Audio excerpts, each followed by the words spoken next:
आज आगे चर्चा चौथे भाव से आगे बढ़ाते हैं। चौथा भाव, इसको मुख्यतः सुख स्थान कहा जाता है। इसका मुख्य कारक ग्रह चंद्रमा होता है। बुध तथा शुक्र को भी इसका कारक ग्रह माना गया है। मुख्यतः इस भाव से अब माता के विषय में जान सकते हैं। प्रॉपर्टी है, जमीन जायदाद है, बाग बगीचा, छाती, फेफड़े, सारी चीजें ये चौथे स्थान से देखी जाती हैं।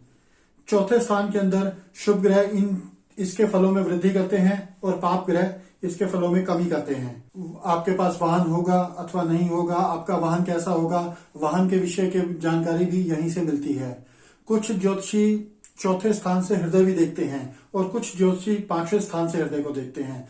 ये एक शोध का विषय है। ये धीरे धीरे जब आप करेंगे प्रैक्टिस तो आपको पता लगेगा कि किस भाव से क्या देखा जाना चाहिए। बट मेरे हिसाब से चौथे स्थान से आप हृदय देख सकते हैं। अगला भाव आता है पंचम भाव। इसको सुत भाव भी कहते हैं। संतान मुख्यतः इस भाव से देखी जाती है। इसके मुख्य कारक ग्रह बृहस्पति देव होते हैं। पांचवें भाव से आप विद्या का विचार करते हैं। पांचवें भाव से आप पिछले जन्म के पुण्य कर्मों का विचार भी पांचवें भाव से किया जाता है। जिगर, हृदय, कुछ लोग हृदय भी देखते हैं। पांचवें भाव से बुद्धि की प्रबलता, देव भक्ति, पूर्व जन्म के कर्मों का तो मैंने बता ही दिया, भी पांचवें भाव से देखते हैं। पेट, गाल ब्लैडर, सोचने की शक्ति, विश्लेषण करने की शक्ति इस पांचवें भाव से आती है।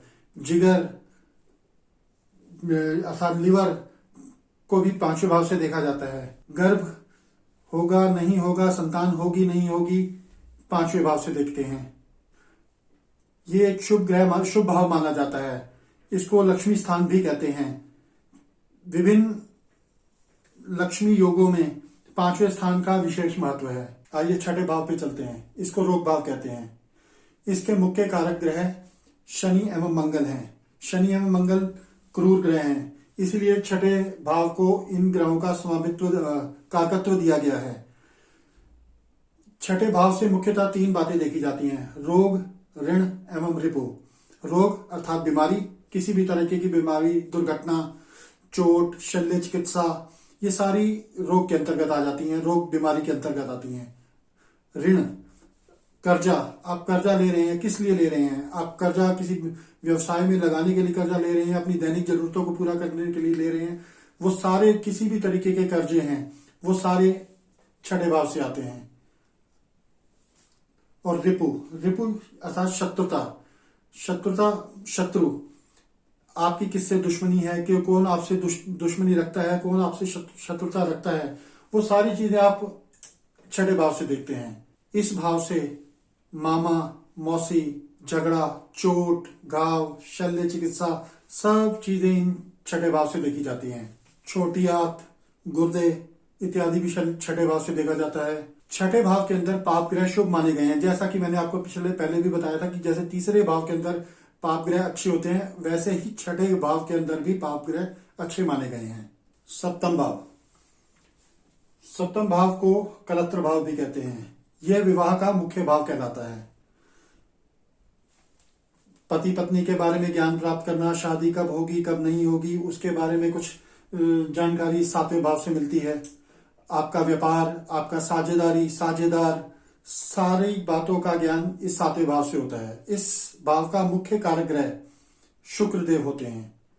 शुक्र की बलाबल से ही सातवें घर के बलाबल को देखा जाता है। सातवें घर के कार्य होने या ना होने का प्रभाव शुक्र के बलाबल से भी है। सातवें भाव से यात्रा, मार्ग, भतीजा, भतीजी, इसके बारे में भी जानते हैं। यह कुंडली का दूसरा मारक भाव भी है। पहला मारक भाव दूसरा भाव था, दूसरा मारक भाव सातवां है। कुंडली में दो मुख्यतः मारक भाव होते हैं, दूसरा और सातवां।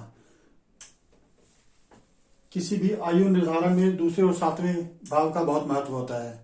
जब शरीर के स्वास्थ्य का विचार करना हो तो सातवें भाव से आपका बड़ी आंत, मूत्र मार्ग, मूत्राशय, प्रोस्टेट ग्लैंड इत्यादि का विचार इस सप्तम भाव से किया जाता है।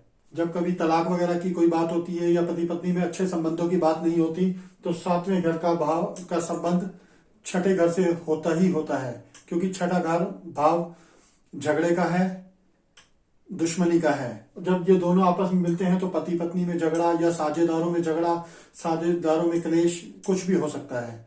तो सप्तम भाव से इन सब बातों का विचार किया जाता है। आठवां भाव, इसको आयु भाव भी कहते हैं। हमारे जीवन में आने वाले अनेक उतार चढ़ावों का कारण ये आठवां भाव होता है। सीधी सादी बोलचाल की भाषा में कहें तो ये हमारी लाइफ का स्पीड ब्रेकर वाला भाव है। इसमें झटके लगते हैं हमारी लाइफ के अंदर, किसी तरीके की अचानक से कोई सामने विपत्ति आना, कोई असफलता होना, वो सब आठवें भाव से देखते हैं। इस भाव का कारक भाव शनिदेव हैं, कारक ग्रह शनिदेव हैं। इस भाव से आयु, मृत्यु का कारण, विरासत से मिली धन संपत्ति, दहेज में मिली धन संपत्ति, अर्थात ऐसी संपत्ति जो बिना किसी मेहनत के कमाई गई हो, उसको आठवें भाव से देखते हैं। अनअर्न्ड इनकम आठवें भाव से देखी जाती है। चूंकि आठवां भाव आकस्मिक उतार चढ़ाव का भाव है, जब इसका संबंध दशम भाव अर्थात कर्म भाव से होता है तो व्यवसाय के अंदर, नौकरी के अंदर उतार चढ़ाव आते रहते हैं। तो इन दोनों का संबंध हमेशा उतार चढ़ाव लाएगा कर्म के अंदर। ये फलित का एक विशेष सिद्धांत है। जब इस आठवें स्थान का संबंध छठे से होता है तो असाध्य बीमारियां आती हैं। कैंसर जैसी क्रॉनिक बीमारियां वो आठवें और छठे भाव के मिश्रित प्रभाव से आती हैं। चूंकि आठवां भाव 9 से 12वां है, 1 2 3 4 5 6 7 8 9 10 11 12, तो 9वां भाव भाग्य होता है और न भाग्य की हानि वाला भाव, व्यय वाला भाव 8वां हो जाता है। तो भाग्य की हानि भी ये 8वां भाव करता है। शरीर में किसी भी तरीके का अंग भंग होना, किसी अंग का नुकसान होना, वो भी 8वें भाव से देखा जाता है। 9वां भाव ये भाग्य का भाव भी है।